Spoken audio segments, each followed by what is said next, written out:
Alrighty, hello everybody, and good morning. Welcome to a challenger that suddenly appeared here. Um, last time when we did the multiplayer tournament, Team Dreadnought was the one that ended up winning the thing pretty handily. Um, Basically, their main competitor was a fight that could potentially stall out for hours.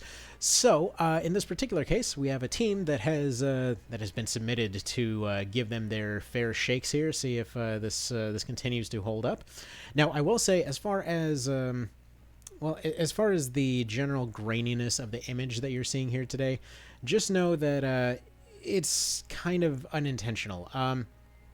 Basically, this is as best as I can potentially get it right now. I decided to switch the setup to try to use official hardware and all that kind of thing, and now we're just properly recording off a PSP, but it doesn't use the USB method because not all games do. Some of them just break, and this is one of them that it would just crash anytime I tried to. So we wind up with a situation like this, except it winds up looking a little funky sometimes. Anyway. We'll get into more of that in a moment. Let's take a look at this team just to get an idea of what we're actually working with here. So, from the very start here, we've got Gildas, White Knight, specializing in two-handers, interestingly enough. Pretty much very heavy light focus and a lot of generalist skills, primarily focusing on defense. Like Spell Ward and Fortify are on almost everybody. Gildas is primarily here as a speed booster and frontline wall. We've got Myrna and Ravnus with mixed, well, not mixed, but matching setups. Going for light spears in this particular case. Going for a defensive setup, as you'd assume here. Now, there were some bits that were intentionally left open, just basically told, okay, just put whatever you think fits here. Some of those being, if we look at, hang on, sorry, I was just adjusting some settings real quick. If we look at all this stuff, like all the accessories were kind of left up to my choice for what seemed to be better. I kind of figured Gildas is the frontline wall. He's going to need that potential damage resistance off the earrings. For those that somehow missed it, by which I mean most people missed it, by which I mean I missed it too, by which I mean this is a weirdly specific detail. They reduce 30% of bonus damage across the board from frickin' everything. So yeah, they're a lot better than they seem to be. But I figured these three are going to be pretty much the frontline holders, so they're going to want some earrings on them. Anyway, these two are specializing in Paralysis Blade. These two, he's specializing in moving forward. Mr. Dark Deeds here is using the Dark Road set. Terra Knight, running all this stuff. Again, similar earring for a similar reason. Thing is, the AI doesn't really know how to use this set effect to my knowledge. I believe they just will only use Lament of the Dead, but we'll see how that goes. Ultimately, Lament of the Dead will basically become the same thing anyway, since it's guaranteed fear. Yeah, it's missing the other effect, but whatever. Hobrim is specializing in the kind of traditional knockback katana, Hamido type deal, preempt, all that kind of business. Light specialist, as most of these are. Mr. Denim here. Just so you know, a couple of quick things that were just kind of quirks of the save file.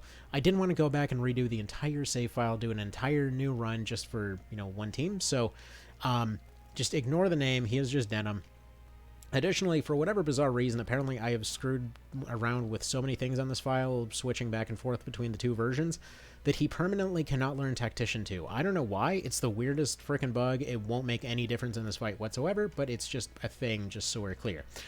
Next we got Light Og Kashra Princess type deal with a whole bunch of Sestai for some reason. Left her with a Crimson Necklace because she is essentially vulnerable to silence proof from the rest of this setup, so she kind of needs that. Meditate, Holy Water, kind of what you'd want to set up with her. Again, a lot of wards, resistances, high health. It's kind of a running theme of this team that they are maxed out for pretty much all their defensive skills. You got Ozma here, who is currently cosplaying as Optimus Prime. Gave her a vitality ring because she's going to be busy running over everything like the frickin' truck she is. We've got Jiggly the Jiggly user, going for Stalkers to get additional penetration to get that nice, sweet bonus damage. The choker, I feel, doesn't work nearly as well on Jigglybo because, sure, theoretically, you'll get potentially up to 40% bonus damage off that thing, but you also probably won't be getting past armor nearly as well once we're in this part of the game. So she's going double shot, tremendous shot. She's basically a one-shot kill sniper. We've got the backup, who is there to get the dead back up. Ring of the Mind to land those debuffs better. We've got more backup, essentially the defensive one. Now, the reason that I went for this one, I basically copied this build, but he left the 12th slot open as a just kind of put whatever role seems to be unfilled here kind of situation. And I thought a defensive backup to the backup would potentially be a solid option here. So, just essentially the same build as this guy. I just switched out the equipment to specialize in defense. Since it did mention for this guy's build to use Wise Man's staff with the Militz's staff, which is not a possible build, so I left him with Wiseman's, and I put Militz's and all the defense gear on this one. So kind of just whatever. That wound up working out pretty well. And then we've got Vice as the crossbow light ranger, who sounds like he should be, part of the Power Rangers, but anyway. All right, and then going up against Team Dreadnought.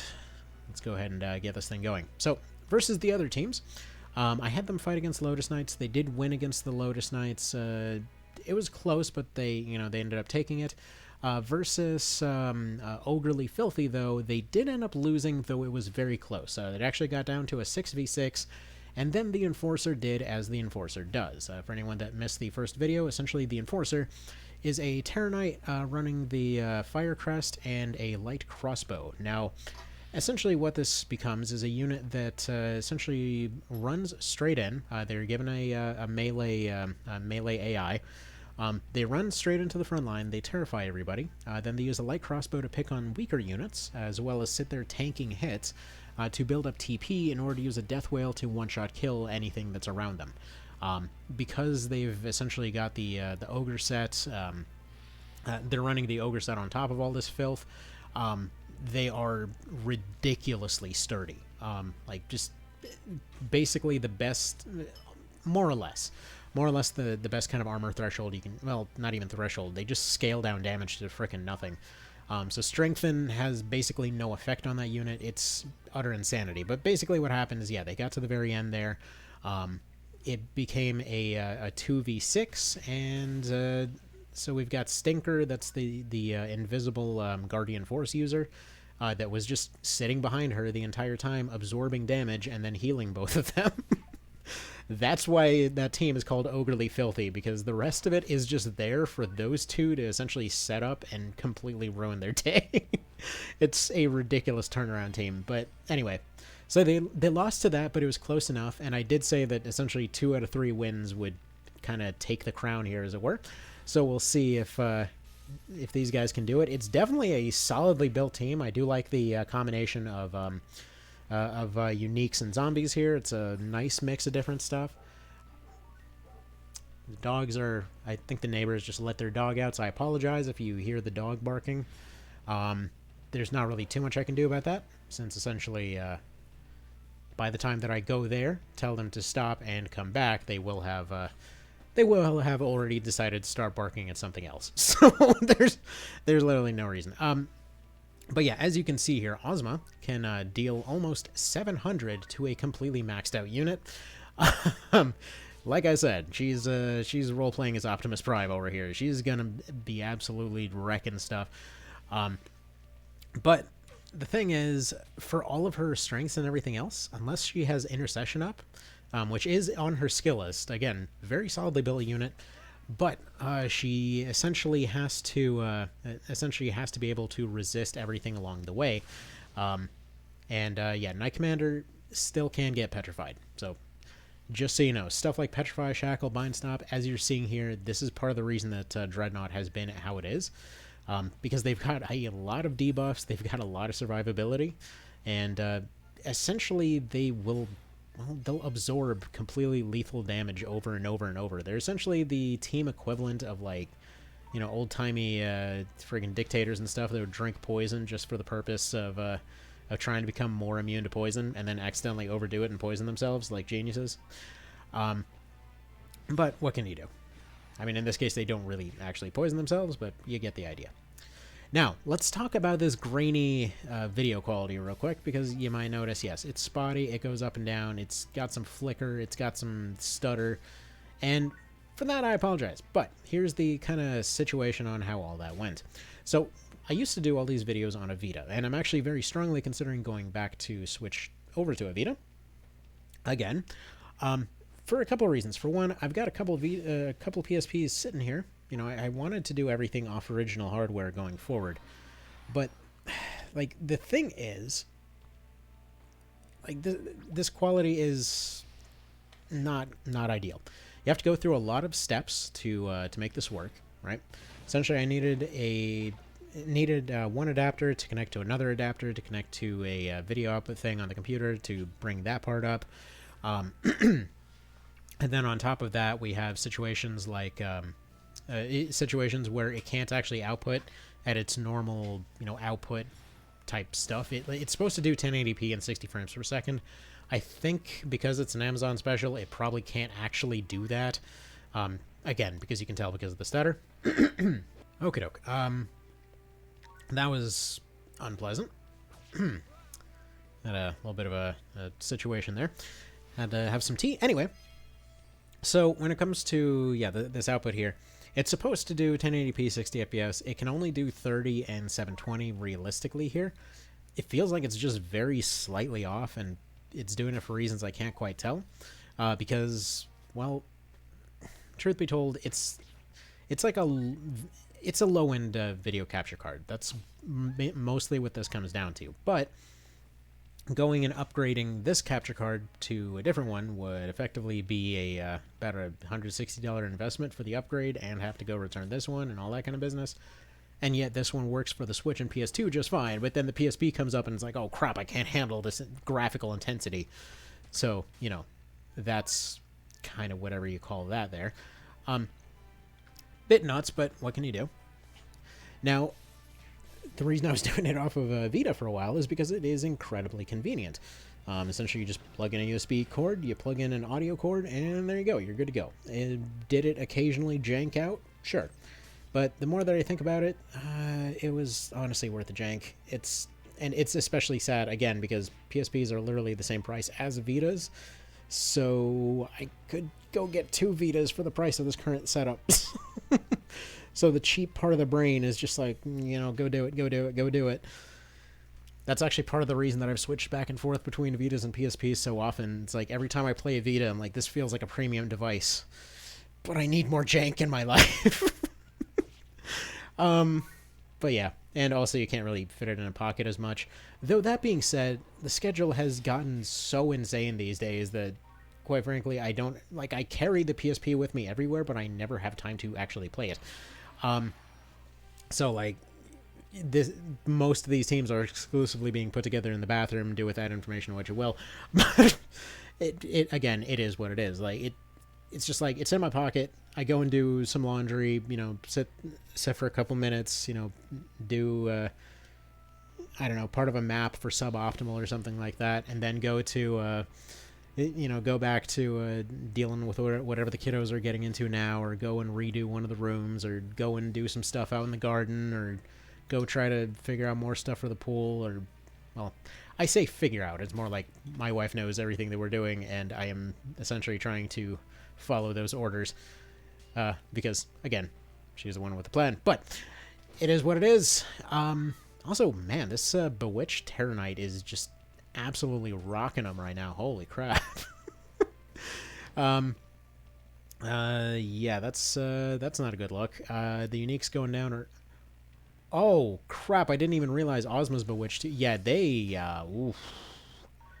Okay, they probably want to drop those shields that they're running for some freaking Tower Shield +1s.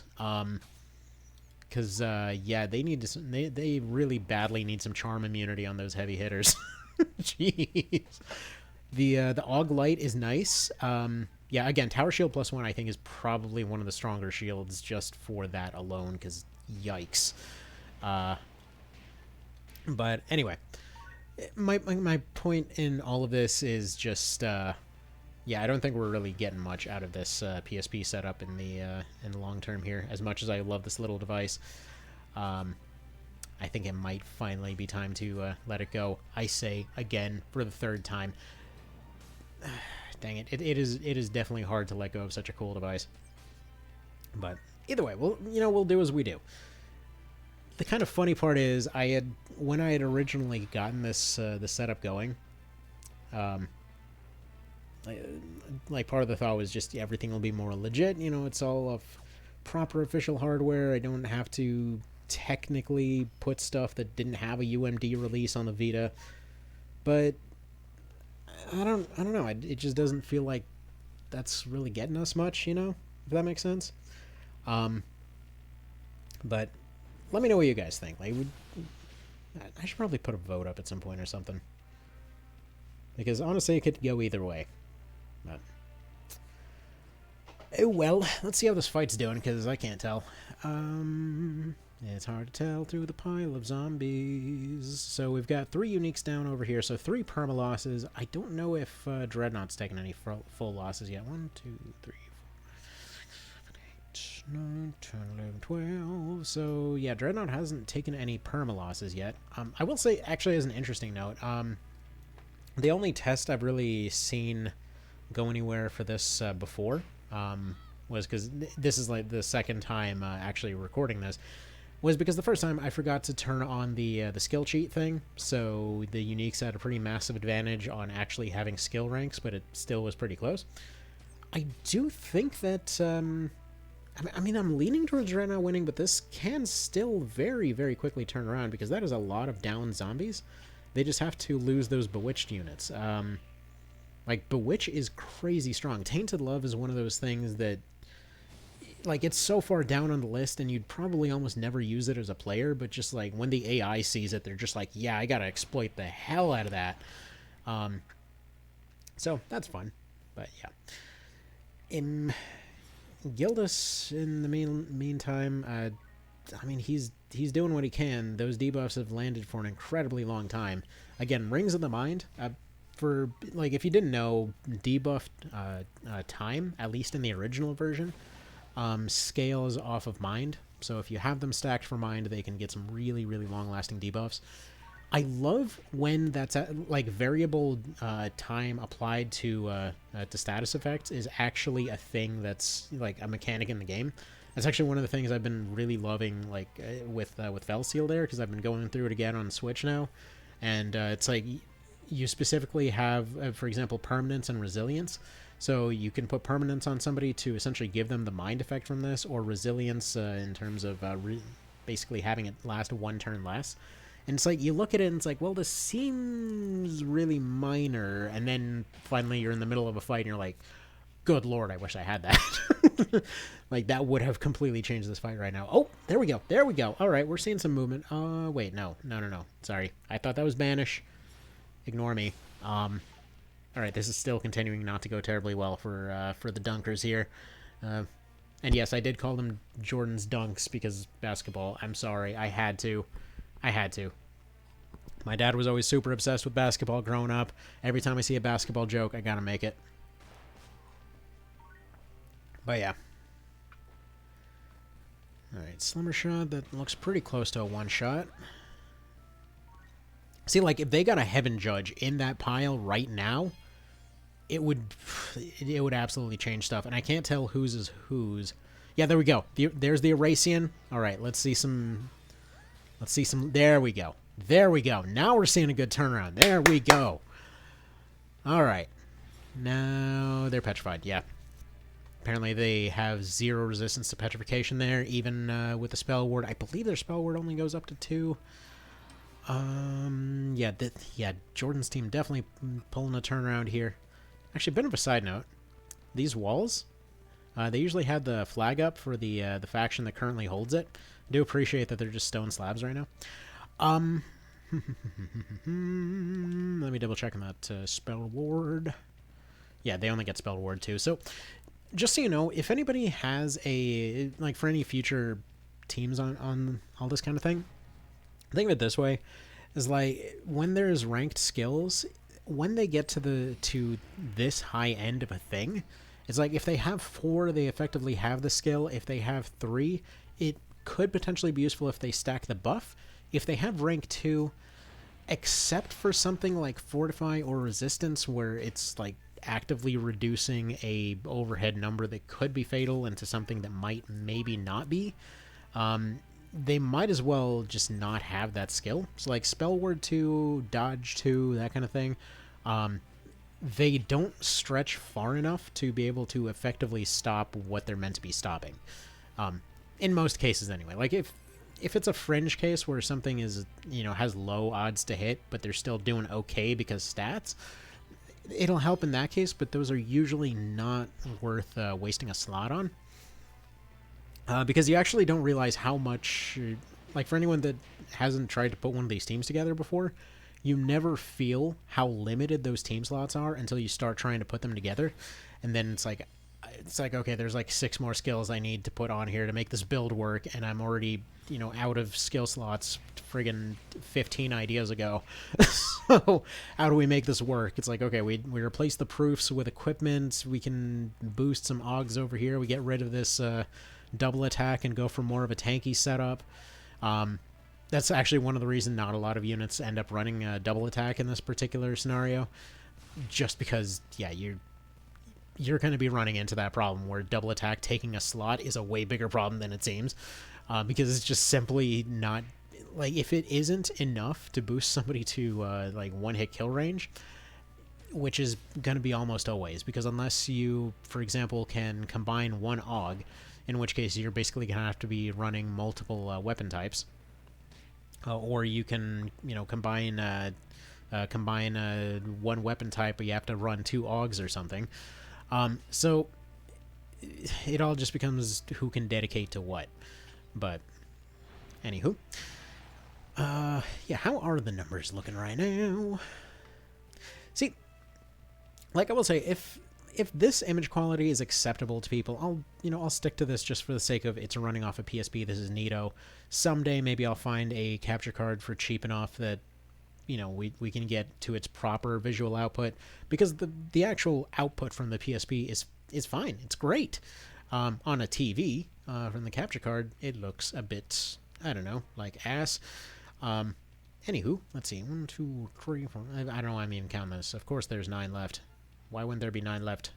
But yeah, we've got 3 down for this side as well, so it's actually tied up right now. Alright, back to the fight then, as you were. Do your thing. It's been nice to finally have the rain stop.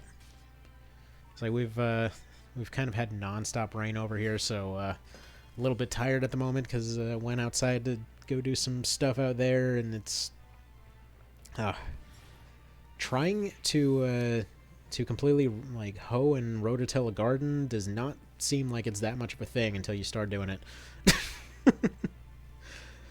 Also, apparently I forgot to set up automatic text. Oh well, what can you do? Also, I gotta love the... So, a lot of the kind of quote-unquote romantic subplots going on in this game. Oh, there we go. There we go. We just leaned a little bit more towards Jordan's here. So a lot of the romantic subplots in this game are basically from the... from, like, really, really kind of off scenes, because it's implied that you're basically playing as Denim, so nobody wants to kind of let you know what their personal business is. So everyone's got their role in the story, but when it comes to stuff like, for example, Olivia having a crush on Denim, that doesn't really come up until the very, final scene of the game. Like, you occasionally see them walking around in a few cutscenes and whatever, so it's implied they're at least trying to work something out there. But for the most part, it's not up in the front. But especially when it comes to Vice and Kashua, it's like he's always acting like he's interested pretty much full-time is the strange thing, but is never allowed to actually admit it. And then it's just hilarious that he's thinking about her when he dies, but she's thinking about her religion. It's just, I don't know, it just kind of cracks me up. It was just a very... I guess you gotta have... grown up around Catholic school to appreciate the weirdness of all that, because it's so bizarrely and I don't want to say relatable, but it's just like you get where they're coming from in that scenario, because like there were so many cases where you would essentially see people trying, like, you would essentially see the guys trying to flirt with the girls, except they were, you know, trying to be all good and everything, and then everybody was supposed to pretend to be good the entire time. So I remember it was just this ridiculously gigantic scandal when there was like the one girl that had done stuff before, and they eventually just ended up kicking her out because they're like, dude, people keep asking questions, we can't have this. Oh, kids will be kids. Anyway, yeah, this is definitely leaning towards Jordans. We might actually have a new champion here. This is really, this is something. I hope it happens. And another reason, I should probably state the reason I was hoping to record this all off of PSP. Occasionally when you do stuff on emulation, there might be some slight change to the AI or something. Like, I've noticed many times that it felt like playing on a PSP or a Vita or something like that, that the game felt more difficult than on emulation. Like, I always felt like maybe the AI was a little bit dumber, but never really, even comparing side by side, I could never really prove it. Just like how a lot of people playing the PSP version of Armored Core insist it's harder than the PS2 version, but if you compare them side by side, it looks basically the same. So there's a lot of, like, is it really there kind of scenarios. So, you know, again, that's why I went to do original hardware. If I can find, you know, a capture card that isn't trash, then, you know, for a price I can actually afford spending for this kind of thing, then yes, then we'll do that. Which, by the way, I have to say thank you, and I should have said this earlier on too, to the Patreon people, because that's the only reason that this whole setup exists right now. So, like, the PS2, the PSP setup, and the Switch setup. I totally forgot that was a thing. I know it was like months ago. It was a whole deal for switching over to that, and then at some point I completely forgot that it happened. And I didn't realize until somebody went and signed up for it the other day. I was like, wait a minute, has that been going on this whole time? And then I went and checked on it, and it's like, hey, we can do some stuff with this. so thank you guys for that. I definitely should have brought that up sooner, and you know what, I'll need to add the list of people at some point, because where the hell is my phone? Okay, you know what, while we're waiting for these zombies to beat the hell out of each other, let's find that list of people. Doop-de-doop-de-doo. This is the most professional possible way to do this. Alright, let's see if we can find a list of peoples. Oh, other side note, by the way. If you were ever looking to refurbish a PSP, the aftermarket is so strange for these things, because I guess nobody ever got access to the original molds, and it's like just kind of a hopefully it works out kind of situation. But yeah, the aftermarket is so ridiculously inconsistent, it's not even funny. Some of them look like original, despite having incredibly low ratings. Some of them look like absolute, you know, some of them look great, again, despite having terrible ratings. Some of them have great ratings and wind up primarily showing up broken for people, apparently. So it's a thing, you know? It's certainly a thing. Now, can I find this list of peoples? Let's see. I think I found it. Alright. So that would be...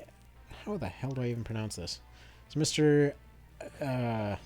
Ovzivsvogel, I guess?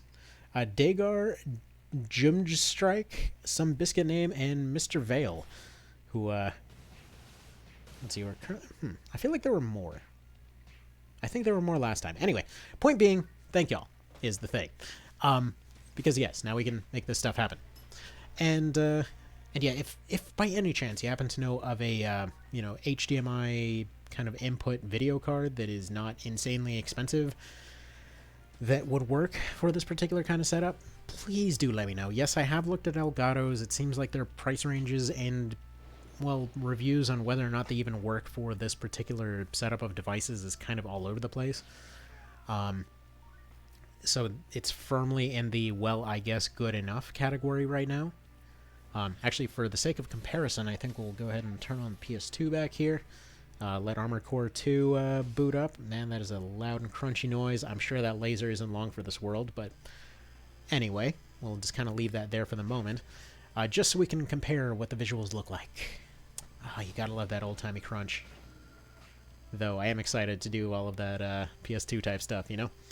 Interestingly enough, it turns out there are absolutely methods to get the English patched versions of stuff like Berwick Saga going, so, you know, that's fun. Alright, so what is going on in this fight still? Everyone just seems to be throwing debuffs around like it's freaking World War I right now. Yeah, there goes Hobram, so suddenly we're leaning a bit more towards Dreadnought again.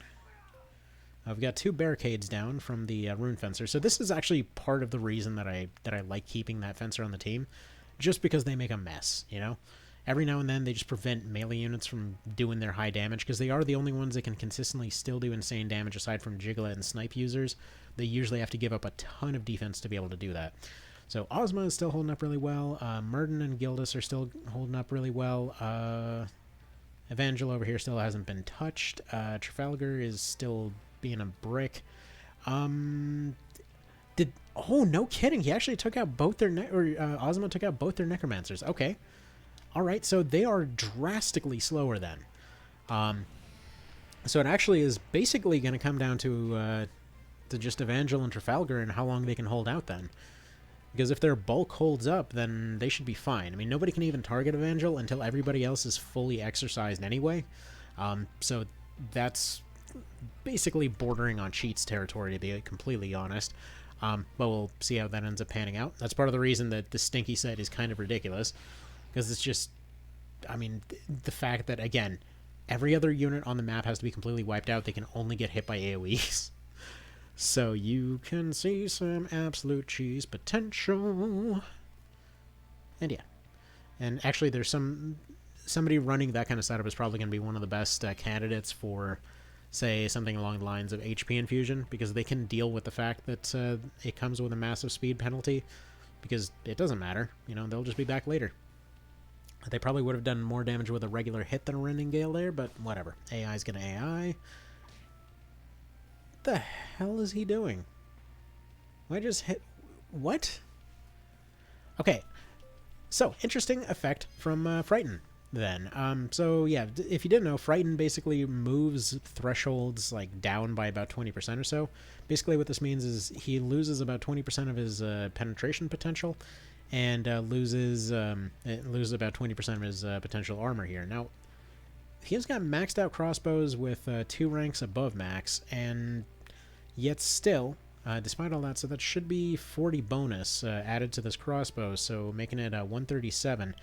Yet still, despite that, it must not be calculated as part of their actual hitting thing, because the Waster is considered the better option to actually do some damage. That's interesting. That is a weird scenario, but I guess, yeah, they don't potentially calculate that in their initial damage assessment or something. I don't know. It's unclear what part of the numbers the AI actually targets, but it is what it is, I suppose. Alright. And the backup is back up. I'm actually not seeing a whole lot of ways for Dreadnought to actually close this out right now. Yeah, there we go. They just lost another one. It's funny how the best anti-undead is the also the best bonus to undead. Alright, yeah, Trafalgar's gonna do his thing. Do they even have any... Yeah, I don't think they can actually win this anymore now that I think about it. Because they can take out the uniques, sure. Can they take out all the zombies at once? They can definitely take out the squishies. Let's give this a few more rounds, and then I'm gonna kind of see if we have to give a judgment on this one. Because, yeah, they're in an interesting spot. They might actually not have the offense to close this out. Now, sure, they can't... I mean, we're seeing a situation where eventually it would just come down to Evangel versus what's left of the other team. But they might have... I'm sure there might be something I'm missing. There's just too many moving parts to not miss something. There we go. They lose a unit there. Let's see. Because, yeah, they've still got their exorcisms intact. They've still got their re-raises intact. Yeah, she's here as just an annoyance. She's here as potentially anti-undead plus debuffs. You know what? Yeah, I think that might actually be that then. Alright. We'll give him a chance, but yeah, I don't think there's actually a way for Dreadnought to bring this back right now. Because if we... Hang on, how many uniques is it to how many zombies? Can they, theoretically... So they would have to take out Ozma, they would have to take out Murden. The other ones are squishy enough that they could be beaten by what's left if they aren't exercised first. Let's see how it goes. Yeah, there goes another one. Because their exorcists just basically have... Or their necros have free reign right now.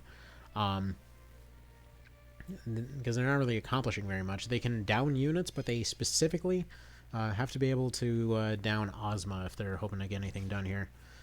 Because he's more or less farming up TP and then wasting it on squishier units. He's over there sniping them for a ton of damage and they're getting stunned, so that could do something. Yeah, I really wouldn't have expected them to land a double exorcism or a triple exorcism like that. That was quite the move.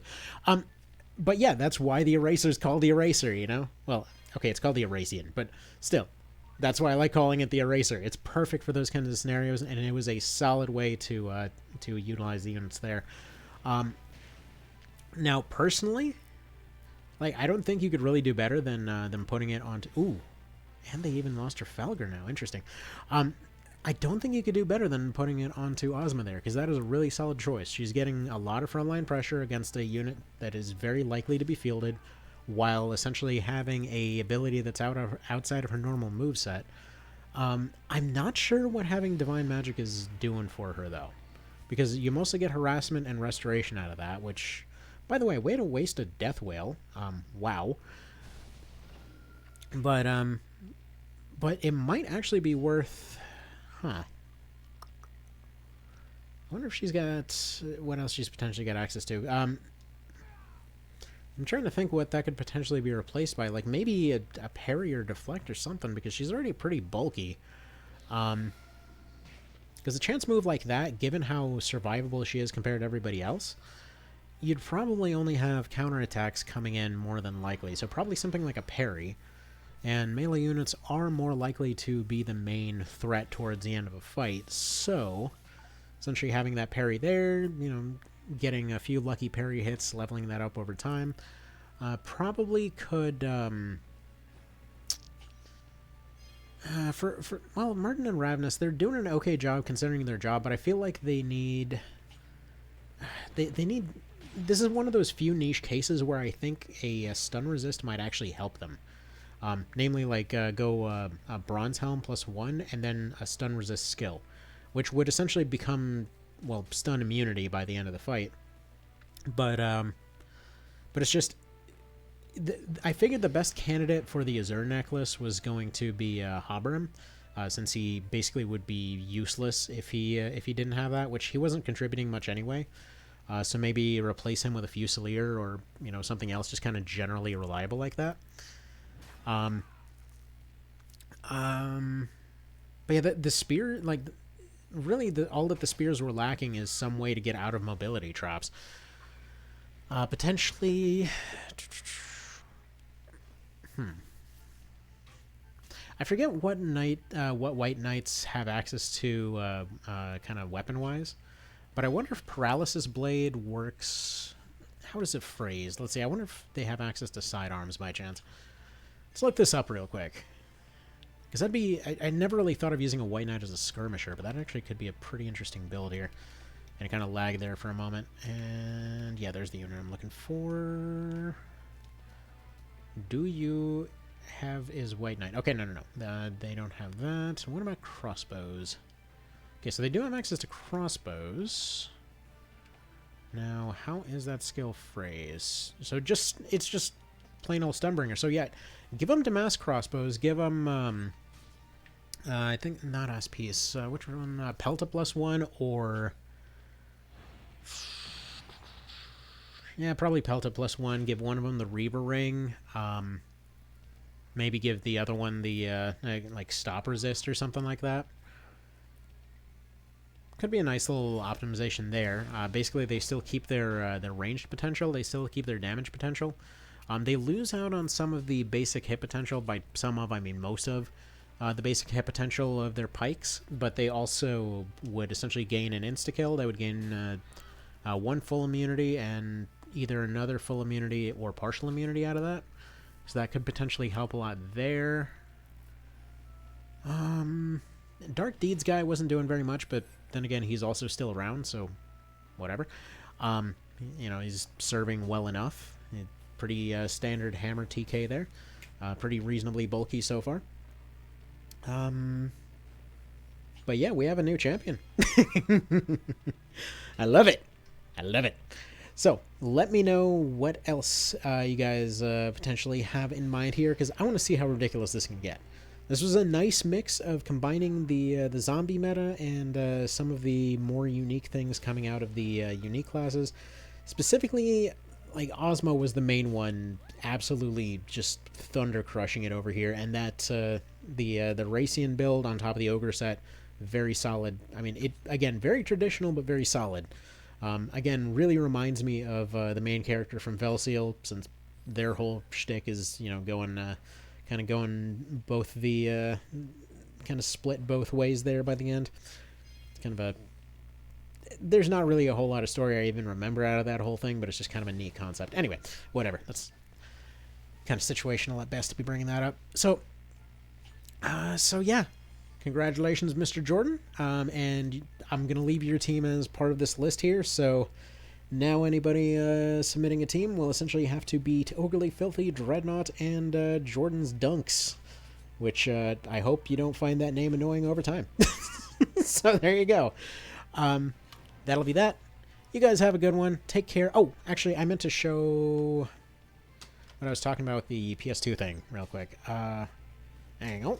Let's just unplug this dealie and plug in this dealie. And there we go. Now, look how much better this looks for the PS2. I know this is a weird jump right now, but, like, look how much nicer that looks. That also is probably pretty loud, but, I mean, that here, let me actually remove a couple of the things I had here, because I had, like, a sharpening thing on there. And then I also had to reduce the frame rate and had to reduce some other things here. So resolution, let's just switch it back to defaults. Yeah, I guess now that I think about it, it does kind of look a little bit iffy, doesn't it? Alright, it's time to do some Amazon shopping. Dang it. This looked so much better when I was looking at it earlier. Oh well, what can you do? Anyway, you guys have a good one. Take care. Thank you for stopping by, and let me know what else you want to see. Bye.